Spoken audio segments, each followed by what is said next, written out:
Hello everyone. My name is Shelby. Welcome back to my channel, Grace with Books. Today I'm going to be doing a wrap-up of everything I read in August. I definitely had a better reading month than I expected I would have, especially considering that I was moving and that I was adjusting to being back at school. But I'm pretty happy because I read a total of 10 books this month. But before we get into that, as you saw by the title of the video, I do want to discuss some channel changes really quick. First up, because of school and just how busy I'm getting with all my classes and projects, I will be cutting back to one video a week, so you can expect new videos on Monday now. I've also been asked by a lot of you to incorporate more lifestyle videos into my content, so you will be seeing those along with a lot of bookish videos. Do not worry, I will still be making bookish videos. And the last change I want to discuss is I really want to start off my videos with a question of the day. I'm going to try to incorporate that as much as possible because that allows me to get to know you guys better, and I just love learning more about you guys. So I'll be asking those at the beginning of the video, and feel free to comment your answers down below. Today's question of the day is, what was your favorite read from August? So without further ado, let's get started with the books that I read in August. So the first book I'm going to be talking about is Serpent, Thorn by, and I'm so sorry if I say this wrong, Melissa Bashar-Dost. I gave this book 4 stars. So it is a standalone fairy tale about a princess who is cursed to be poisonous to the touch. I didn't know anything about this book. It wasn't even on my radar until I received it in my fairy loot box with these gorgeous sprayed edges and this beautiful inside the cover art. Unfortunately, I don't have it with me, but I will try to link an unboxing to one of those videos so you can see how gorgeous this edition is. So as I said, it is about a princess who is cursed, and throughout this book she's trying to figure out a way to break that and to finally be able to step out into the light because she's been hidden away most of her life. I loved Soraya, who is our princess. I thought that she was such a dynamic and interesting character, especially given that she has been sheltered all of her life, thinking that she was some kind of monster. I liked that she was really flawed, but her heart was good, which is why I think I related to her character so much. Sometimes she made a bad decision, but it always comes from a good place, and I think that's very relatable. It was just set in such a rich fantasy world, and it's inspired by Persian mythology, which is something I've never seen in the book world, so I really enjoyed getting to learn about it.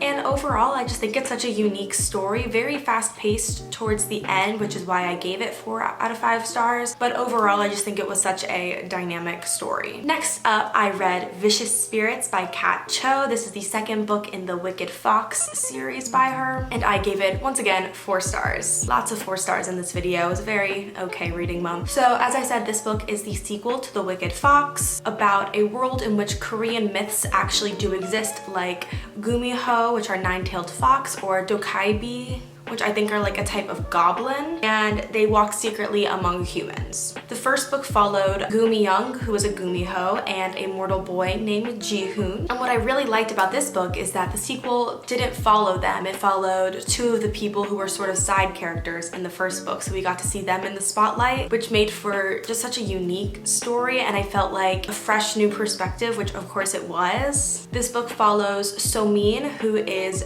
Ji-hoon and Gumi Young's friend, as well as Junu, who is a Dokabi goblin. I thought that this book definitely had more adventure than the first one. The stakes were a lot higher in this book, which made for just some really great moments of me so worried with how everything was going to turn out. And I loved getting to see all their perspectives. In the first book we only got Ji-hoon and Gumi Young's perspective, but in this book we got all 4 of their perspectives, and I just thought it just blew the world wide open. It was different from the first book, but like in a very good way, and if you liked The Wicked Fox, I think you will also really enjoy Vicious Spirits, so highly recommend. It was just such a wonderful read. The next book I read in August was The Opposite of Always by Justin A. Reynolds, and I gave that book a 4.5. I really enjoyed it, and usually I tend to stay away from books dealing with death and loss and time loops. I just find them either sad or very repetitive, but this book was just amazing, and I'm really happy I took a chance on it. The story follows Jack King, who is in a 4-month time loop where he is forced to relive his relationship with this girl named Kate over and over again. He always meets Kate at the beginning of the time loop and they hit it off right away, but at the end of the 4 months, Kate dies and Jack has to figure out how to save her. But every time he tries to change the outcome of the future, there are always consequences, and Jack is forced to confront what he would do for the people he loves. What I felt was most compelling about this story was really the characters. I mean, Justin makes you fall head over heels in love with them. I thought I could have a whole book on each of the characters in this book. I just had such a strong emotional attachment to each of them, which made the story both hard and exciting to read because you are stuck in this loop where you can't really change anything. I especially loved Jack and Kate's relationship. I mean, their chemistry just flew off the page. Like, I want a relationship like that. It was just so seamless how they fit together, but also not forced. It was just a really great book about love and loss and friendship and family. So highly recommend giving it a try, especially for someone who may not love death books like me and sad books that are sad, which sounds horrible, but I really don't like to read books that might like spark my anxiety, but I really loved this one. So maybe I'll give more of them a chance. So the next 3 books that I read were the last 3 books in the Percy Jackson and the Olympians series. I did a reread of all 5 books over the summer and I finally finished this month. So instead of going into like a lot of detail about them, I'm just gonna give you guys like my ratings of them. I have 2 of them here. I'm gonna give you my ratings of them and kind of my overall thoughts on them. So this month I read The Titan's Curse, The Battle of the Labyrinth, and The Last Olympian. So I gave The Titan's Curse 4 stars. I feel like in the past it was like my favorite book in the series, but I didn't really love it as much this time around. I gave The Battle of the Labyrinth, I think, 5 stars because I don't know, like I forgot a lot about what happened in this book and I really enjoyed it. I thought it was such a great setup to the final book. So I absolutely adored The Battle of the Labyrinth, and I gave The Last Olympian also 5 stars just because it was just a stunning conclusion to the series. I think that Rick Riordan has such a way with words, and honestly, it didn't feel like I was reading a middle grade book. It felt like I was reading a more adult, young adult novel, which I think is so cool because I read this in like, what, 6th grade? So it's just really nice that it still was good quality to me, even though all these years have passed since I've read it, and I've read so many books between the first time I read this series and now. So I'm just really happy that I decided to reread them, and it just meant so much to me revisiting these books from my childhood. Sorry, I just had to change out my battery, which is why I might look different. But we are going to move right on to the next book I read in August, Spin the Dawn by Elizabeth Lim, and I gave this book 5 stars. Honestly, I was hooked on this book ever since I read the description.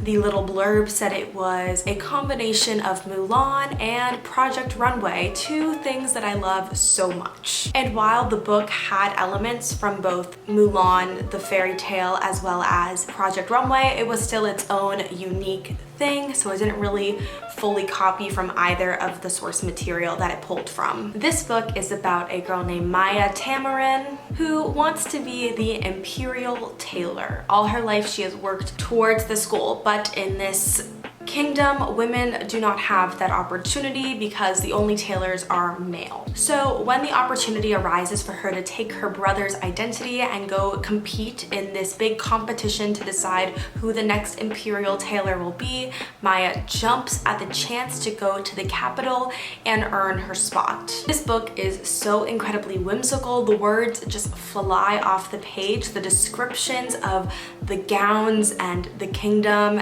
and the setting is just, I literally felt like I was in the book with Maya. Elizabeth Lim's writing, it was just, honestly, it was phenomenal. I felt like I could reach out and touch the gowns that Maya was creating, and there is just so much magic and whimsy in this book. And if you want to hear about my thoughts while I was reading it, I do have a reading vlog where I just focused on this book. I will link it down below and above, so I highly recommend checking that out if you want to hear more specific thoughts about the book.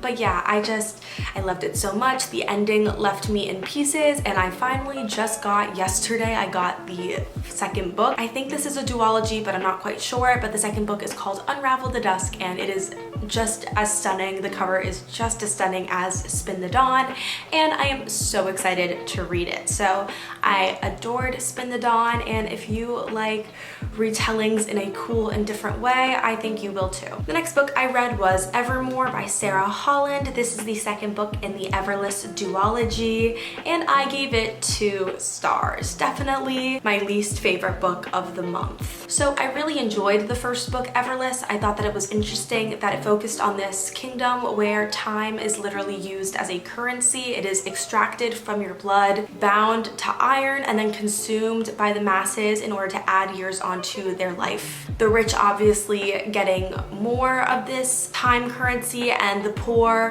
having to give time in order to stay alive. And while the first book was really interesting and action-packed, I found this book to be extremely lackluster. Without spoiling anything, I did think that the ending did wrap up nicely, but sadly the ending wasn't enough to save the whole book for me. I just found it very flat. There were no actionable moments. It was a lot of the main character looking into her past and running, so there was just no confrontation and no big reveals. It was boring at a point. It was just honestly boring. I honestly would have given it 1 star if not for the ending and how everything ended up really nicely, but you know, it just wasn't enough to save it for me, so definitely a 2-star read. The next book I read was The Chosen Ones by Veronica Roth, and I gave this book 4 stars.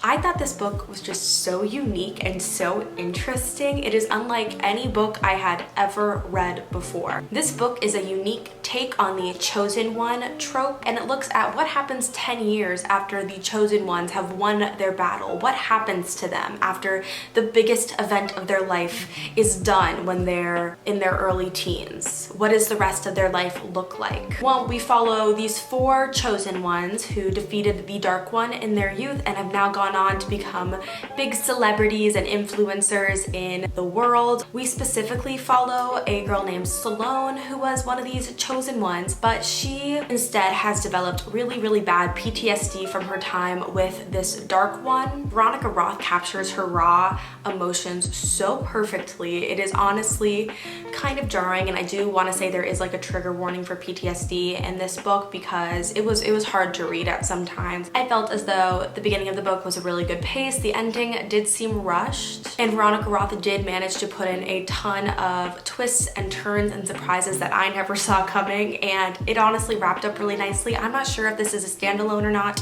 I think it did wrap up in a way where it could be a standalone, but it's just such a different book and it really worked, so I highly recommend it. The final book that I read in August was With the Fire on High by Elizabeth Acevedo, which I do have. This book follows a girl named Emily Santiago, who is a teen mom in her senior year of high school with a passion for the culinary arts. When a chance arises for her to take a culinary arts class in school that culminates in a week-long trip to Spain, Emily is forced to start looking towards her future and deciding what she wants out of life. At its core, this book is about roots and family. Emily uses cooking as a connection to her ancestors and her culture and her mother, who died when she was young. I think Elizabeth Acevedo did an amazing job writing Emily, who, while she is mature because of her status as a mother, she is still a teenager. So I think that Acevedo wrote that balance really nicely. I honestly found myself unable to put this book down. I only closed it during classes when I physically had to,